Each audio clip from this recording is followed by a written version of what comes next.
So welcome back to the Reports Machine IB PYP Edition.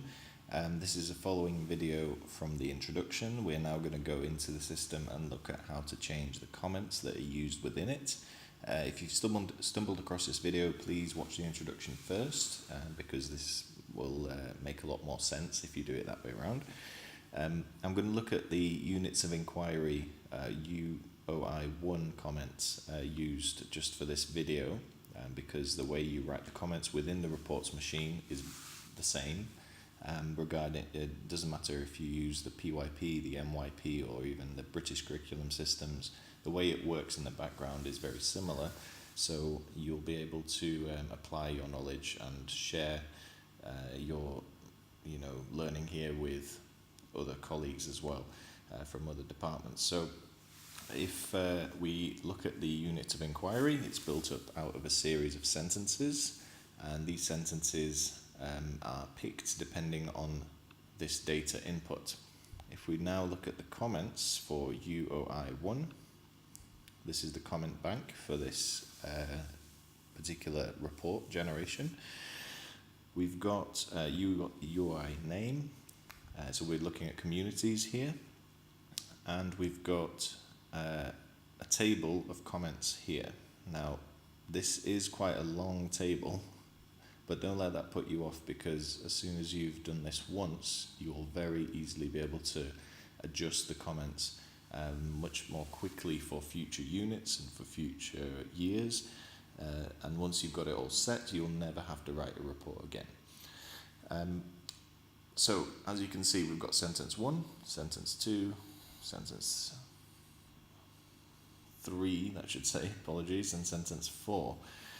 So in sentence 1, we've got the introduction to include students' overall understanding of the central idea. Now this, you can edit this and you can change this to whatever you like. The school that is using these comments just use this as a guide for their teachers, and they're actually doing this within grade levels, so they're working together to build these comments. So now we have the levels downside. So we've got level 7, 6, 5, 4, 3, 2, 1, and we've got option. Now this just means that for level 7, if a student is getting a level 7 here, well, in fact we'll do that, so it picks one of them. So it's picked Sarah can identify how communities function in familiar and unfamiliar situations. So if we look down here, it's the first one. So it's picked out option 1. Every time we hit refresh, it's going to pick a different one. Sarah is able to build on her understanding to make informed choices. Here we go.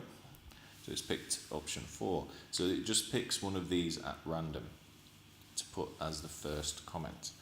And as you can see, these comments are mostly plain English, except there are a few differences. You may have also spotted that though we're talking about Sarah, these comments are written for a male student. There is a reason for that, and I'll explain that in a minute.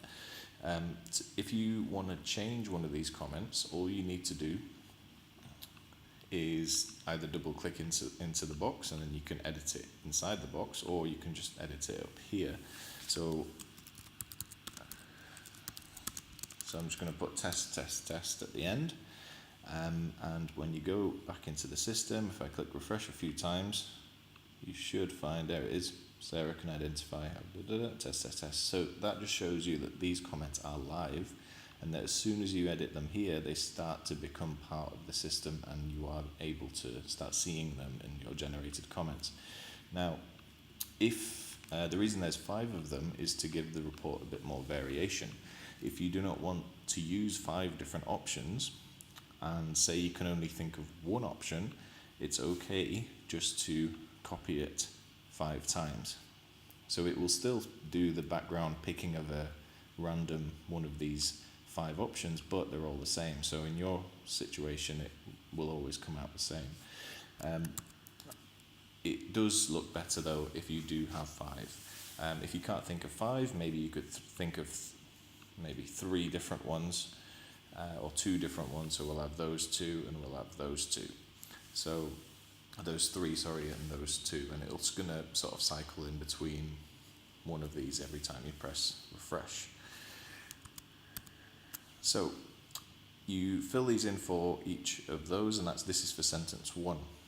Now, you may have noticed as well, we've got some repetition in here, and it's just a few words different. So Sarah can identify how communities function in familiar and unfamiliar situations with guidance. So that's the difference between a level 5 and a level 7. So she can do it herself, or she can do it with guidance, and things like that. So you've probably already got some sort of comment bank that you use, and this can be easily adapted into this system.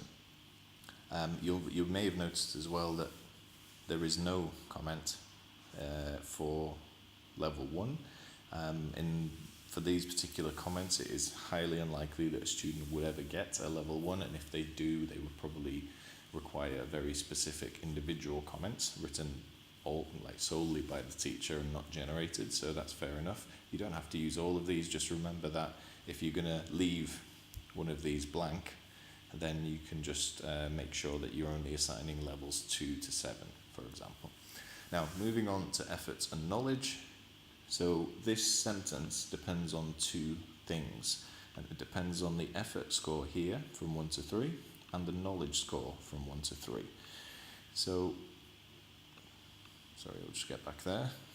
So if 1 being low, 3 being high, so if a student has high effort and high knowledge, then they get this comment. If a student has medium level of effort and high knowledge, they get this one.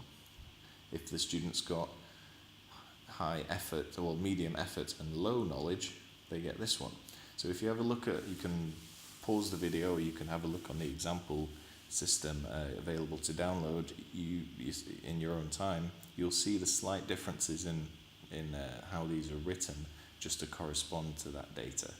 So for example, he's able to build upon his understanding that communities function when people share roles and responsibilities because of his high level of effort and attentiveness, is different to he's beginning to understand that communities function where people share roles and responsibilities, yet he continues to show a high level of effort and attentiveness. So he's saying that his knowledge is developing or beginning, but his effort is very good. So that is directly corresponding to the data that we've seen. Sentence 5 is to do with the ATL skill. Now you could mention the actual ATL skill in here. In these example comments it doesn't, it just talks about, it just adds another sentence about community. And we've got below approaching, meeting or exceeding expectations as the ATL score data that needs to be entered in this box. And finally, sentence 4, next steps, is the same. This works in exactly the same way as sentence 1. So it looks at the level that you've given the student here, and it assigns an appropriate comment depending on the level, and it picks a random one just to make the reports a bit more varied. Now, how do you, you may have noticed, like I said before, there is some, non-plain English text in here. There is a little bit of coding that you need to know. Well, it's not really coding, it's just more of a system to use when you're either copying in your existing comments or writing new ones, and that is detailed here on the right.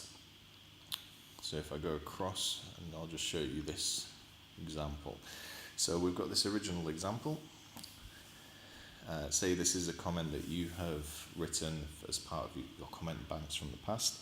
So, Adam has been working hard in his recent project. He's a hard-working student. His efforts have allowed him to achieve a high grade. Excuse me. To improve his grades, he should try to make time to revise for future tests. That maybe there's a few sentences there, but this is something you want to convert into reports machine friendly format. This is the edited example. So all the changes are highlighted in red. Firstly, the student name needs to change to just student ! And then every gender specific word should be changed to should be changed just by adding an ! At the end. So you can see that, I'll show you another example here. So any gender specific word should change to the same word with an ! Of course, they don't need to be changed to red as well. That's just to sort of highlight the changes here. So sentences must always be written for a male student. That is to stop any confusion between his and her and him and her. If we were writing them for a female student and we swapped the gender-specific words to a male student, the system would get confused, it wouldn't understand which one to use. So we have to write them for a male student. The student name should always be changed to student exclamation point, and any gender-specific words should have an exclamation point at the end.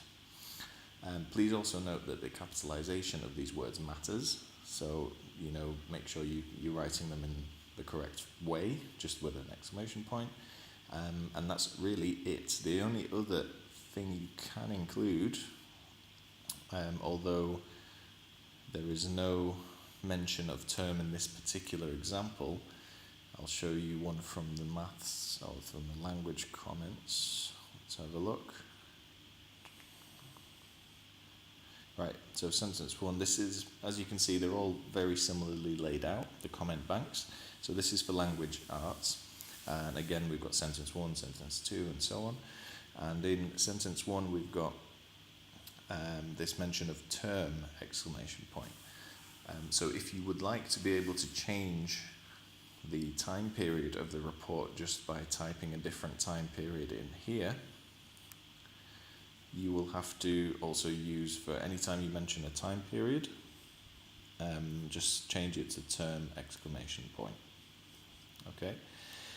And that's really it. The language arts and maths comments, they are in very much the same layout. We've got sentence one with 5 options for each level. It works in the same way. We've got effort and consistency, which kind of works like the effort and knowledge. So high effort, high consistency, medium effort, high consistency, medium effort, medium consistency. And you can have the best way to see it working is, or to understand it, is just to have a look at the example and spend some time just reading through a few of these and understanding the differences in how they're written. The only other difference between the language arts and maths comment bank and the unit of inquiry comment bank is this strength and target section. So as I mentioned in the previous video, if we look at language arts, for example, the clear strength for this student is in B. So the system will scan that data and then it will pick out one of these 3 comments. Now you might be wondering, well, what's high, mid and low mean? And that is a simplified level. So if a student is already at a high level and you've assigned their target to be B, they're going to get a different comment to a student that's at a low level overall and his target or her target is B. So you can see the difference in language here. So a student has secure understanding and is able to transfer knowledge. He can determine whether a text is fiction or non-fiction, compared to student is sometimes able to determine whether a text is fiction or non-fiction. So again, it's just a slight change in language and it helps keep the report more accurate and more appropriately written to the students compared to the student's data. That is the same for the target. If you were going to assign a target for a very low level student, say somebody that's getting a level 2 or a 3 overall, you're going to word it slightly differently than if you were assigning a target to a very high level student. So again, let's assume the student's target is A. So for a student to continue to progress in language, he will need to focus on writing and complete sentences. And the target for a low level student might be student will need to focus on spelling patterns in his writing. Okay, so this student is clearly already above this stage, and this target reflects that, and the text we use reflects that. So once you've understood the basic layout, and it is a little bit overwhelming, the amount of boxes and buttons and things on this sheet, but if you spend a little bit of time with it, you'll soon be able to see the benefits of using this system. And considering that PYP teachers often do have a tremendous number of reports to write as they have to assess units of inquiry and these 2 topics, if not more, then this should save you a significant amount of time. And again, like I said, sometimes these comments could be written by department leads or with team leaders or in team departments. So if you've got 4 teachers in your grade level, you could all get together and figure out your comment bank at the beginning of the year, so that when the students come along and you start assigning and grading them, you'll instantly start generating reports. So it kind of flips the whole reporting policy and system in schools completely upside down. So you're able to write reports before you even met the students. Now, of course, in some cases this is going to be wrong. Try hit refresh, see if you get a better example. If it's still not working, you can make your own little edits, but in my experience that very rarely happens. The more data you use and the better your comments are set up in line with what this example is, the better your final outcomes will be. Please feel free to email the reports machine directly here, and visit our website to learn more and to view links to videos and support materials, and possibly future comment banks as well will be uploaded on there. Thank you very much.